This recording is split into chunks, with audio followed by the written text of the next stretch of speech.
Everybody, welcome back to the main stage here at DesignerCon 2024. My name is Mark Brickey, the host of Adventures in Design. Thank you so much for making this a part of your Saturday. Can we talk to whoever's on that phone? Bye. I wanted to get out of my conversation. Sitting next to me, or sitting here on the stage, we have three artists from Flatstock.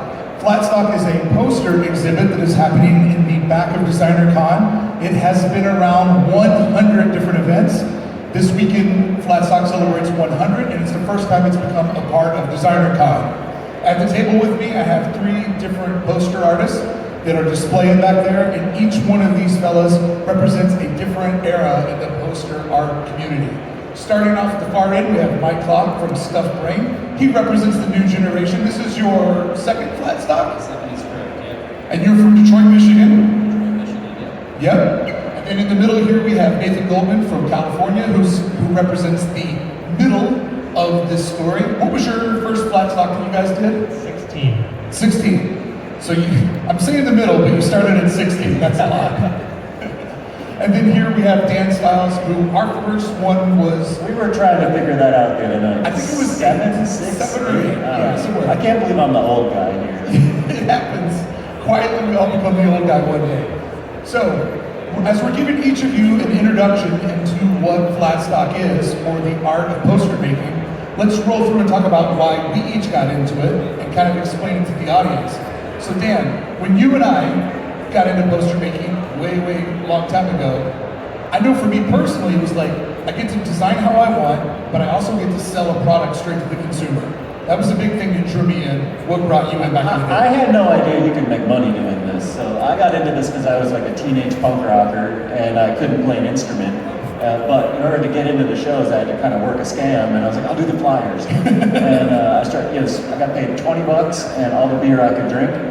And I was totally sold. Because before that I was doing like graffiti and stuff, but you gotta like draw each one of those individually. But if you make one poster and they make 100 of them and somebody else puts them up, I was like, shit, man, that's easy enough. And you'll pay me $20 yeah. and beer.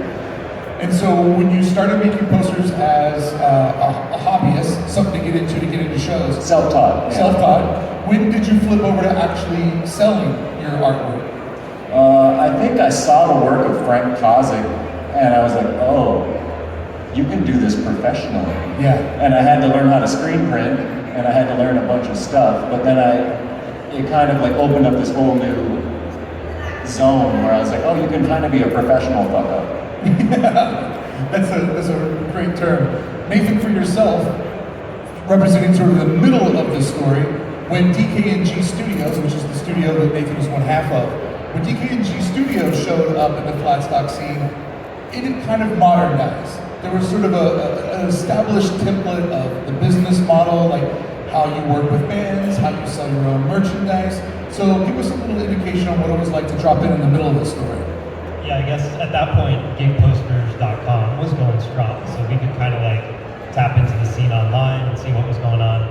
Dan and I both played in a band together in high school, and we were making our own posters and album art just for fun.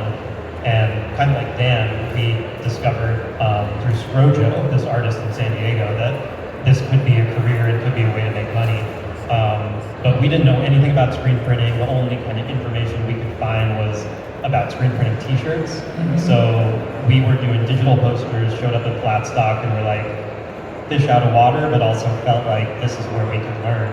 And talking to guys like you is where we started understanding how to actually make posters. So yeah, we were kind of bridging this gap between trying to do things by ourselves, like digitally, and figuring it out, but also realizing if we become part of this community, maybe we can start to learn even faster. And Nathan brings up a good point, that if you go to Flatstock in the back, almost everybody there prints their own artwork. And if they don't print their own artwork, they have somebody else that prints it for them, but it's largely silkscreen. So if you're an artist and you're looking for an entry-level way to start selling your own work, learning the art of silkscreening or learning somebody in your network that knows the art of silkscreening is a great way to take art for an affordable price. You have reproductions made, and it's up to you what you sell those for.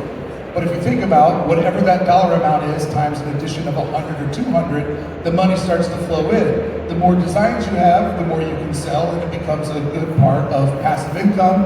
And for many of us, it's also a great way to audition to get new clients. Because when you're designing for yourself, you also happen to do your absolute best work. And so, Mike, you started doing this just a couple of Flatstocks ago, like earlier this year was your first one? Correct, yeah. And so you had the luxury of 90 of these happening before you showed up, which makes it a little bit more intimidating, because when Dan and I showed up, the rules were sort of being written, and then you show up and it's a pretty established thing. What was that like, being the new guy? Intimidating as hell, honestly. Sitting there going, okay, these are people I've looked up to for a long time. They've kind of created lanes and avenues for us to produce goods.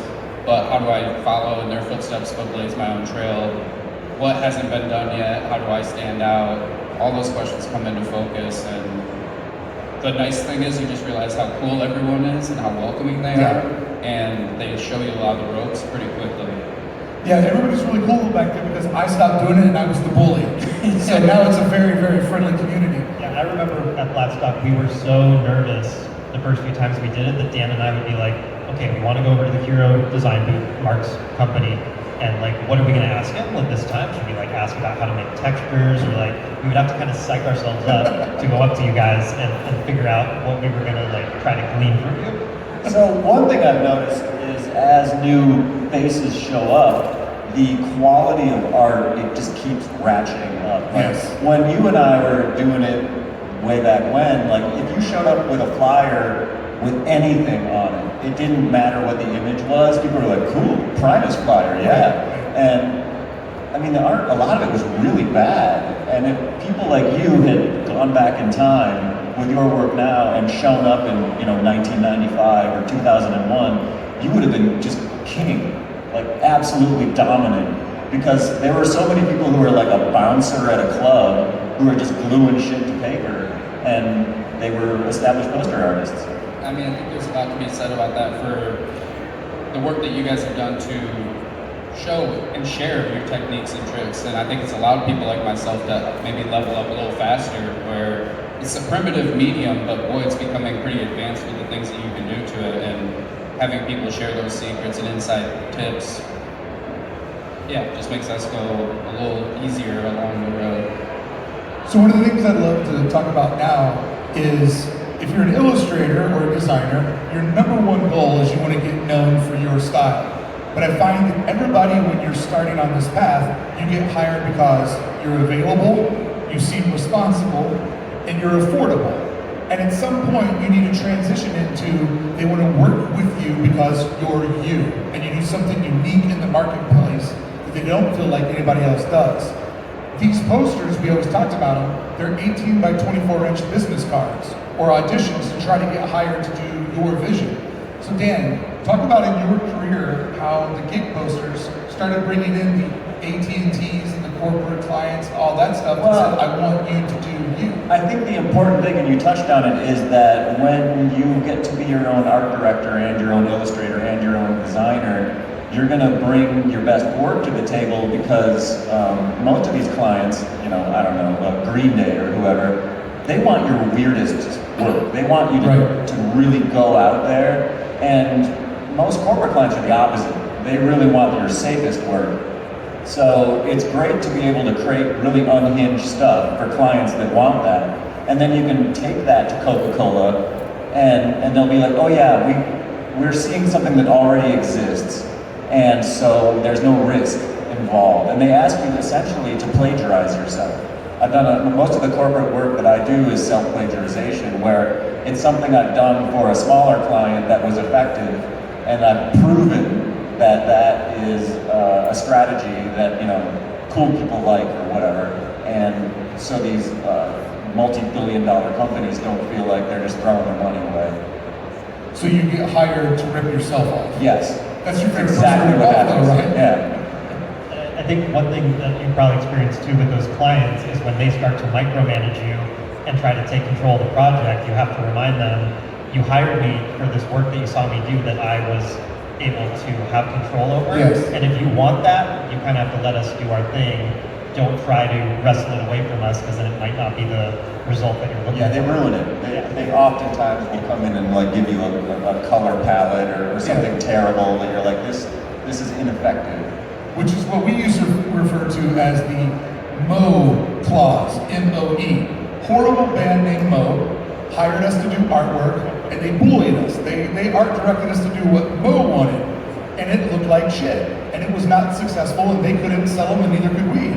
So whenever people would try to hire us, and they started to kind of push us around, I'd be like, you emailed us because you wanted us to do what we did for Death Cab, or for Spoon, or for whatever band, but let me show you this Mo poster that you never mentioned. This is what happens when we get bullied. So do you want the Mo poster, or do you want the ones that you emailed us about? And I was so happy that they sucked so much because they gave us the opportunity to never have to get bullied again, because everyone's like, we definitely don't want that thing. Do you have anything like that, Nathan, where when people are trying to push you down a wrong direction, that you can just be like, not for nothing, but we did this for Make of America, or we did this for ourselves, and it just didn't work out well because of X, Y, and Z.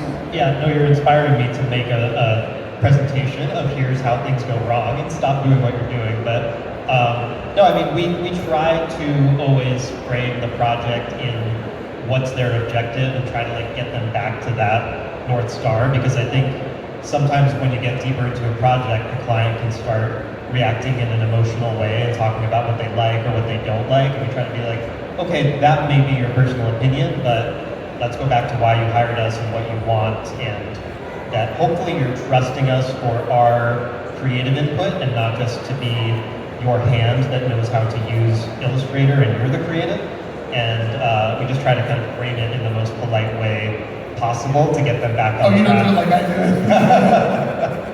do. Yeah, the amateur art direction that you get from clients will derail the projects so fast. Yeah. It's shocking how fast a really awesome project can go south when, you know, Mary, who works in PR, is like, oh, you know, gets her hands in there and just... When Mary says, I asked my children what they think about it, Oh, and they're that's like my this favorite. one. Yeah, I showed the logo to my daughter, and she doesn't think that it looks good. I'm like, oh, what's her position at the company? Or you finish a project, it's all the way done, and the CEO takes it home and shows his wife, Yeah. and then comes back to you and says, no, we don't want this anymore. My wife hates orange. And you're like, what, your wife, like she wasn't here for the last 4 weeks working on this with us. She doesn't know anything about the project. She just hates orange, and that's enough. Yeah. And this is one of the examples of the more work that you do for yourself, the more sort of a case study you have to defend your work. You know, and like you said, Nathan, it's like you hope that they're coming to you because they believe in what you do. And so the gig poster model allows people an affordable way to keep betting on themselves. Because let's be honest, the older you get, the more complicated life gets. The older you get, the less time you have in both your life and in your daily basis. And so being able to justify working 2 or 3 days on an illustration, being able to justify spending a day printing because somebody somewhere has guaranteed you a certain amount of money, or you feel like you can sell it on your web store or at events like this, it gives you that space to actually place a bet on yourself. Because we all know us and ourselves and our friends that has this amazing website of their portfolio work from a decade ago because they haven't updated their website. So this is kind of a forced way to keep betting on yourself. Mike, when you got involved in this, talk about a little bit from somebody who's just getting involved, like how you're hoping to be like these guys to where what you're doing today recruits in that next level of clients that maybe wouldn't necessarily find you being in Kalamazoo, Michigan. Yeah, so I can say my first Flatstock in Austin earlier this April, one of my larger corporate customers found me through that booth. You just have to really immerse yourself and become a part of the scene to get noticed. You can throw stuff out into the ether and the internet all the time, but physically being there, presenting your wares in a cohesive look in your booth, saying this is my style, this is how I represent myself, and this is how I market myself and other people, whether it be bands or art prints. It really gives you an opportunity to catch their attention in a unique way that the internet is just oversaturated with. So being here just helps a lot and captures more attention. So we've talked a little bit about what it's like to bet on yourself. We've talked about how this can help you get clients. Let's talk about customers. Let's talk about some of our favorite things. There's been 100 Flatstocks, which means tens of thousands, hundreds of thousands of people have walked up and down the aisles. And many of these people have had such fun things to say. Does anybody remember one of your favorite comments? They all say the same thing. What do they say? I mean, first of all, do you make all these yourself? Bingo. So everybody says. Yeah, people saying, I think it was one of the, actually a San Francisco event that we were at where people were saying, so do you guys all get your posters from the same source? And I think we jokingly told them, well, there's a catalog and we all try to pick from different pages so we don't overlap too much. So do you take this and have somebody put it on a shirt for you, or can you do that for me? Yeah. My favorite was one time in Chicago, there was this very, very complete Chicago hipster-looking guy who was going up to every booth, and he'd walk up to me like, do you have an Animal Collective poster? And people were like, no, we don't have one. And he would go to the next one, and the next one, and the next one. And eventually he came up to our friend's booth, and they had an Animal Collective poster. And they'd been holding it, waiting, like, we're gonna get this guy. He's looking for an Animal Collective poster. So the little hipster comes up and he goes, do you have an Animal Collective poster? And they pull theirs up and they show it to him and he goes, do you have any other Animal Collective posters? Like, people will be brutal to your face. And not even realize you do the art. They don't realize that it's your work. No, like the kind woman that came up to my booth once and goes, out of all of these booths here, this one's definitely the worst one. I remember we had someone come to our booth, commented on a Wizard of Oz poster that we had done with Mondo back in the day, and she said to me, you know you're going to get in trouble for this. And I said, why? She said, because you can't bootleg stuff like that. That's what I've been doing, and I'm getting in a lot of trouble. And we have to say, like, no, it's officially licensed, here's the copyright, but yeah, people just assume that you're, you know, a mirror of what they're doing, or it's interesting, you kind of are this armchair psychologist to people, because they realize that you are held hostage in your booth, and they have to sit there. You have to sit there and listen to them. So yeah, you get a lot of interesting commentary from people. But I think in an interesting way, the weird comments do a couple of things. They make your sensitivity a little bit stronger, right? I think they put that extra layer of skin on you to be a little bit tougher. They also allow you to communicate better with clients over the phone or over Zoom calls, because you deal with so many people like face to face. But there's also a nice compliment in there that they're just looking at all this work, this professional grade work, and it's not even dawning on them that the person standing right there isn't a carnival vendor, but actually the person that learned how to illustrate and print and do all these prints, right? So I feel like it changes you in a way like nothing ever could, just sitting there time and time again talking to Joe Public. Yeah, it's hugely educational because you find out what people want. Yeah. And we start getting into a lot of smaller prints and table items because people say, I love this, I just don't have any wall space left. And yeah, it really is like the perfect market research to talk to people and figure out how you want to kind of take that and distill it down to what you're going to do next. You bring up table items. Let's talk a little bit about, like, you have your posters, which are your big pieces of artwork that are in the booth. But it helps to have things at different price points.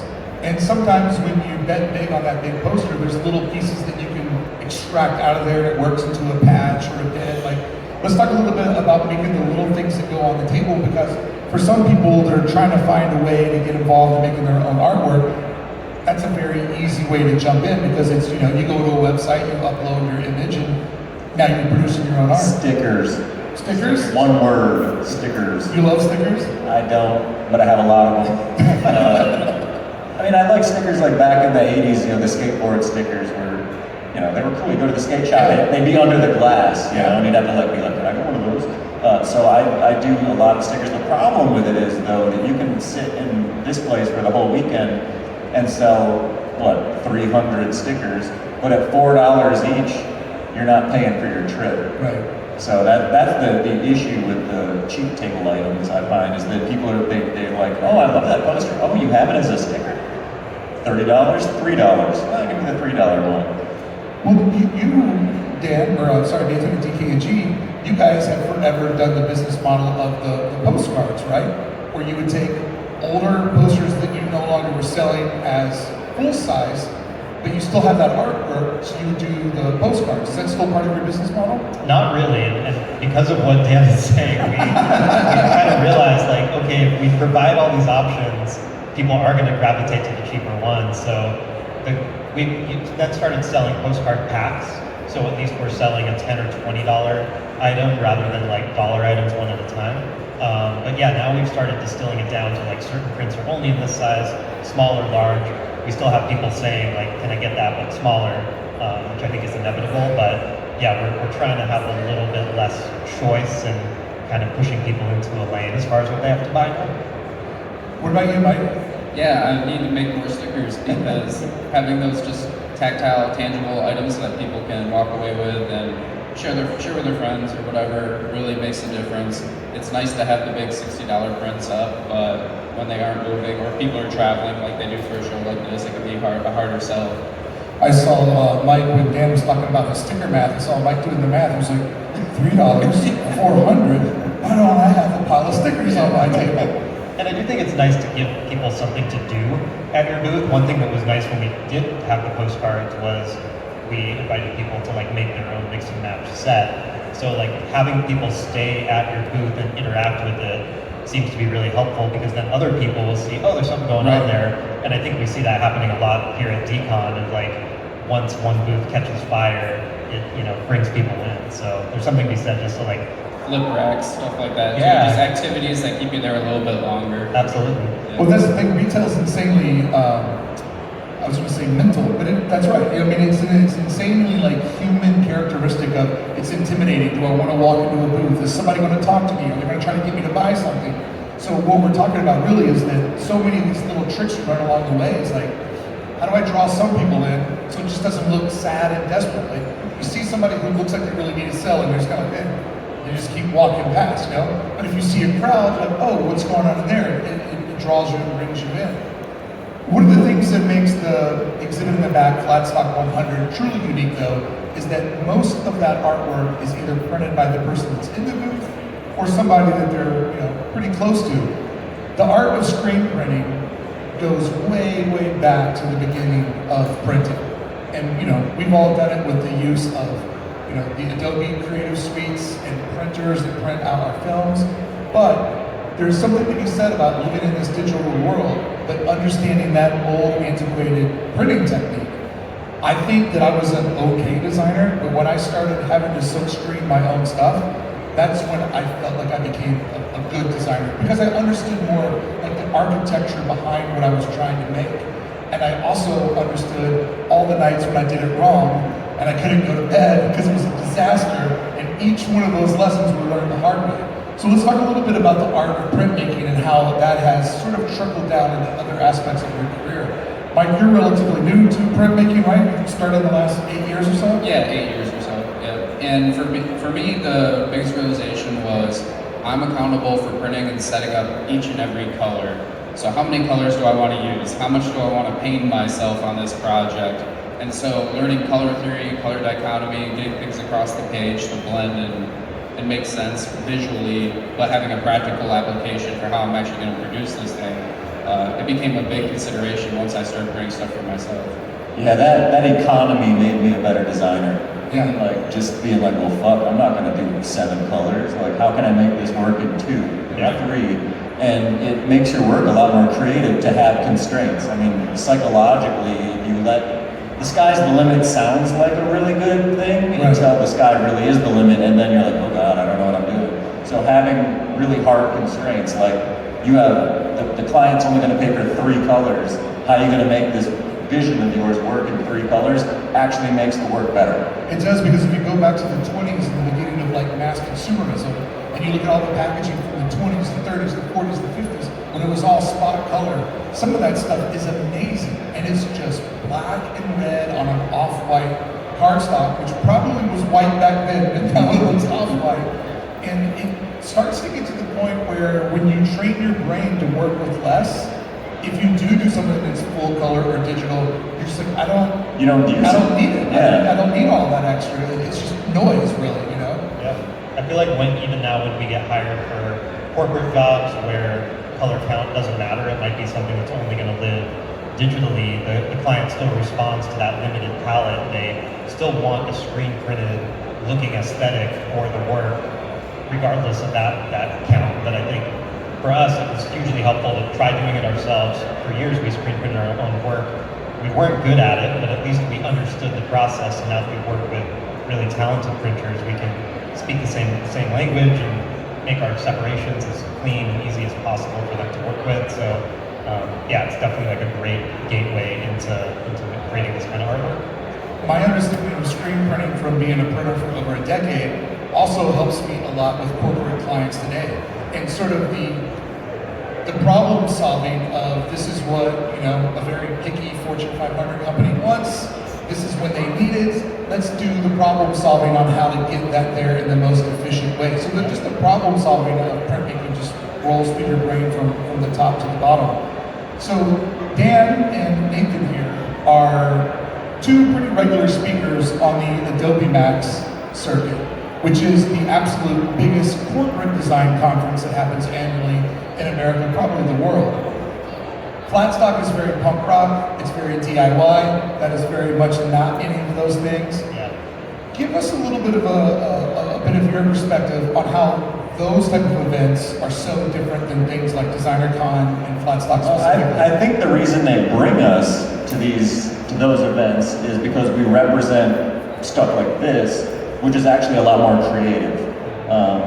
Not to bag on Adobe Max or anything, but it's very expensive to get a ticket, and so a lot of people have their clients. Yeah, a lot of people that wind up there are working in large corporate, like maybe at a hospital, doing brochures and websites, and so they bring in people that make rock posters because we kind of bring color to the whole thing. Like we're not just. I think a lot of people go into graphic design because they think it's going to be cool, and a lot of design work is not cool. The stuff that pays well is not cool, so they kind of bring us in to be the cool kids. At least that's what they do for me, maybe not you. Yeah, I want to push back. Hold on that. I want to push back on one thing. The not cool work is the work in the middle. The work that, like, when it's not cool work that exists in the middle, and that's where you make middle money. The coolest work is where you make the most money, and the coolest work is where you make the least amount of money. Yeah. It bookends the spectrum of what you can make as a designer, right? Yeah. But the bulk of work, 90% of it goes from 10 to 90. That middle in there, it's bullshit. It's just laborious bullshit of construction. But those top two bookmarks, that's where it's the fun's at. Yeah.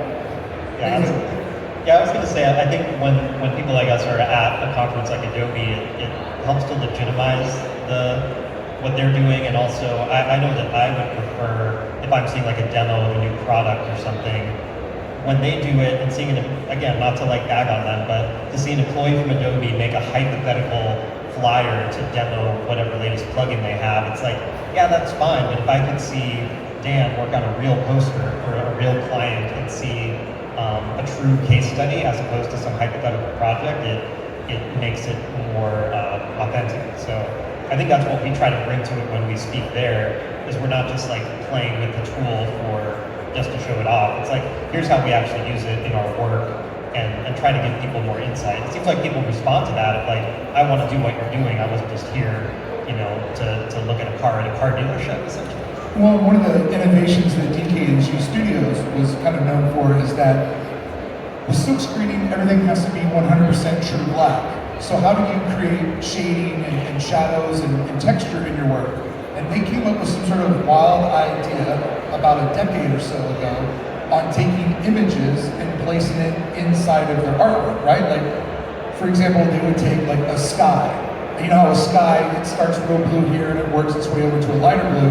If you take that and simplify that into a piece of your artwork, all of a sudden that cruise ship has then that texture sort of running through it. So there's also a level of, because of this being so experimental and you're doing work for yourself, it's the innovation that people in the back and people in this room do with like the Adobe Creative Suites. Where it's like they make the product, but we're the ones that make the magic. We can figure out how to hack the product into the vision that we want to make.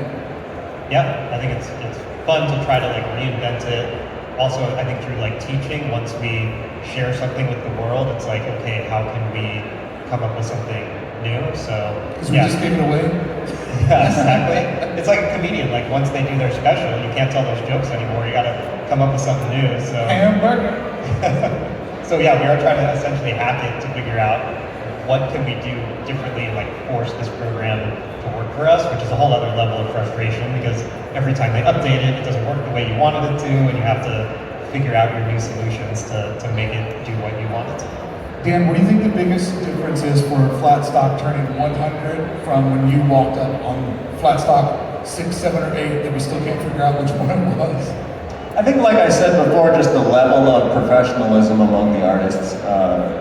I think back at Flatstock 6, probably nobody exhibiting had an art degree or any professional training. They were just kind of doing it by the seat of their pants kind of thing. And then, you know, like these guys showed up and kind of raised the bar. Well, I'll say I don't have an art degree or professional training, but the resources that are available now online is its own kind of school and education. Yeah. For sure. Yeah, you guys didn't have YouTube. No. Well, I mean, there was YouTube, but it was just like a cat and a dancing baby. Nobody was like, what if I show people how to do this thing? What about you, Nick? What do you think? Because I mean, you've been going for 80 something of them. What do you think the big difference is? Yeah, I agree. I mean, it was interesting, again, when Gig Posters, this website that was kind of an archive of everything that people in our world were doing, it was so interesting to look at, like, page 1 was where people are at now with their style and skill, and then go back and back and back and see more of this, like, collaged flyer type look, which we were, at the beginning, just trying to emulate that style that felt very authentic to the Gig Poster world. It wasn't supposed to be this super detailed, super painterly, photorealistic style, but now it kind of feels like that. Like there's this elaborate oil painting that has a band name slapped on it, and especially with the printers that we have to work with now, people are doing 20 color screen prints. So I think you hit on something there with the fact that they have really become collectibles. And when this first started out, they were still kind of working as advertising. yeah, it was marketing. It was marketing for the show. You put them out in advance to the show to get people to come. That almost never happens anymore. Now they are sold the night of the show at the merch table next to the CDs and the t-shirts. And so that's ratcheted up the budgets and the amount of time and the amount of detail. And you're right, now they look like oil paintings with the name on it, whereas the old ones were pretty slapdash by comparison. The origins of Flatstock goes back to people making concert posters. Along the journey, people started to realize, like, maybe I can throw an art print in there and do it without a band name on it.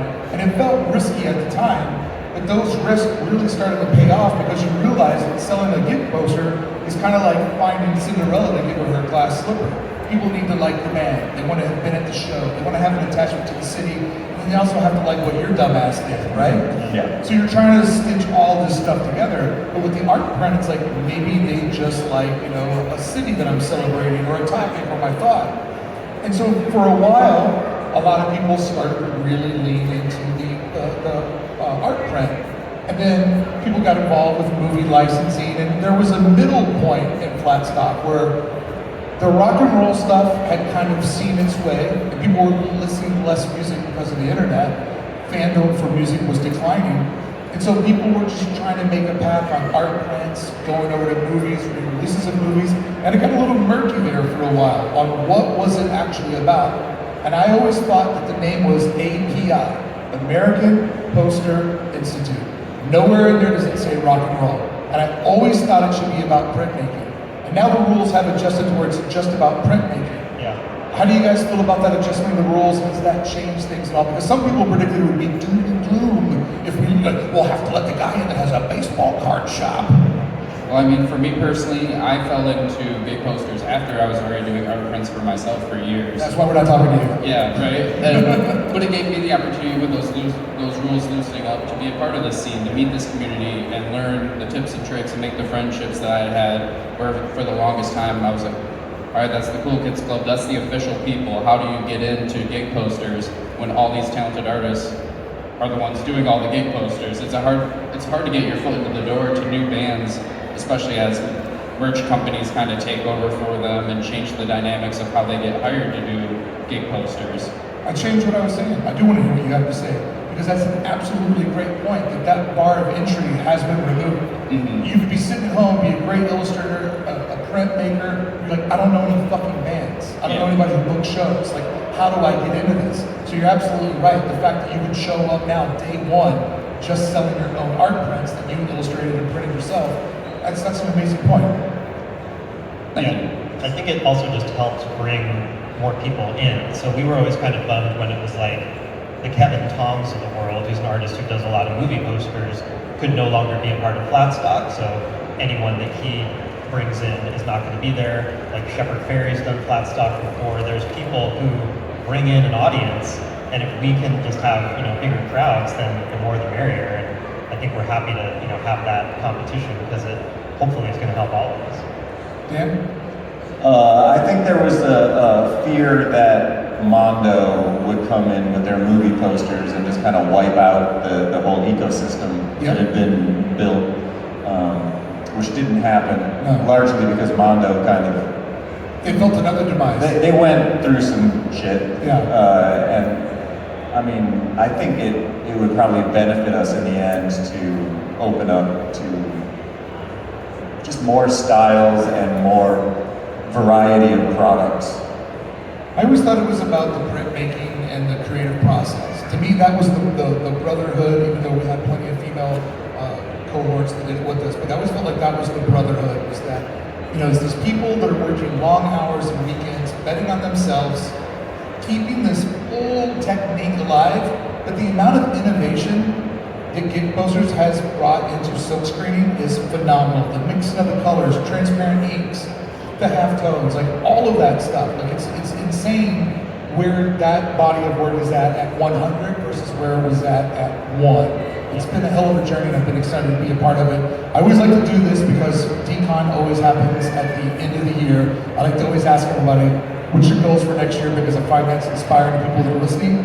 Mike, what do you want to get into for 2025? For 2025, I really want to elevate the booth setup and get into more shows. I'm probably doing around 25 this year, maybe do 25, 30 next year, and just keep kind of finding ones like this that cross the barrier of craft fair, but get more into branded type stuff, diversify the product line, make some stickers because I hear those sell well, and just really just try to elevate what Stuff Frame means as a brand and keep pushing the art medium forward. Nice.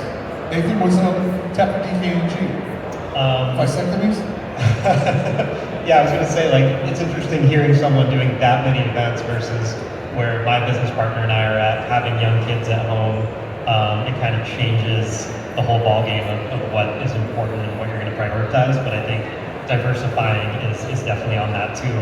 We've gotten into digital products, and we want to do that more of how can we sell more and get into what we consider more passive income, different types of products. I think we're excited also to try designing things that are tangible goods outside of posters, and so it's this balance of how can we keep money coming in the door, but how can we also have fun and not feel stale in our endeavors. So just trying new and different things each year. This is a good room to be in if you're thinking about trying to make more tangible goods, because there's people here that are figuring out how to make anything, whether they're actually making it themselves or they're sourcing factories that can make it for them. It's a really good walkthrough on what's my version of that? Yeah. Whatever that is whatever catches your attention. 3D printing, and I do a lot of woodworking just as a hobby, and now a lot of woodworkers are using 3D printing to supplement that, and I could totally see in our world getting into that, whether it's prototyping a new product or just experimenting as a way to kind of test new waters. Dan? I actually have a completely different outlook. I'm trying to get more into speaking and teaching about creativity. There's a lot of people out there doing tutorials on how to use products and stuff, but there's not a lot of people speaking sort of from a 30,000 foot view about what is creativity, how do you be a creative person. So I'm actually moving more into that realm, almost an academic kind of realm of I don't know, being the old guy who talks about stuff like that. Industry needs some old guys that can talk about stuff like that, because the technology is going so fast right now. The bar to entry has never been lower. And so congratulations, you're here with everybody else. Navigating the waters and finding your path, that's not easy. Well, I think the technology is actually destroying a lot of the creativity. Like we talked about with having parameters, and 2 colors to work with it makes you a more creative person. And now that you can just type a command into Photoshop and have it burp out a picture of something, it makes it look like creativity is easy. But that's not actually creativity. That's not what the AI is doing. It's taking a prompt and like making a thing. And I think that's actually going to be detrimental in the long run. Yeah, I think the easier creativity gets, the more difficult creative careers will become. Yes. Because, right now there's a whole generation of young kids that all have iPads. And design is a part of that. Design is becoming a new language that everybody speaks. So being a talented illustrator, a typographer, and a printmaker, that is something that those kids don't have in their iPad. And technically, I'm just trying to destroy all those kids. So that's the competitive edge we're looking for. Yeah, I mean, it's kind of like skateboarding. You're the only one that can land the trick. Yep. Nobody else can do it for you. You're gonna have to fall a bunch of times to get it right.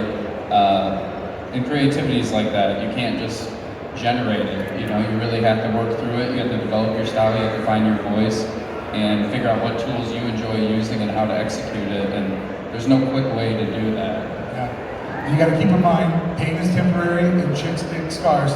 Gentlemen, thank you so much for being a part of Flatstock 100. Thank you for being a part of DCon and doing this panel with me.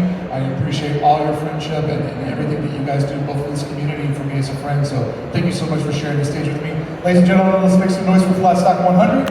Dan Styles, Nathan Golden of DKG Studios, and Mike Clark of Stuff Gray.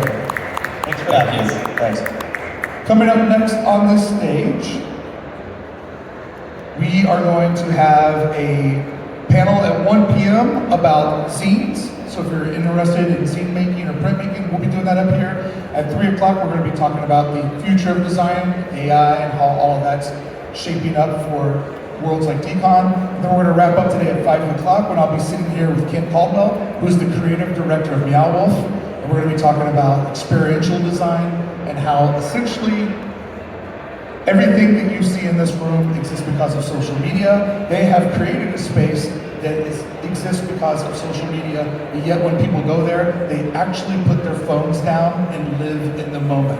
So if that's something you're interested in, we'll be having that conversation today at 5 o'clock. I appreciate all of you for either paying attention or just hanging out at the DCon bus stop. I'll see you back here at 1 o'clock. Thank you very much.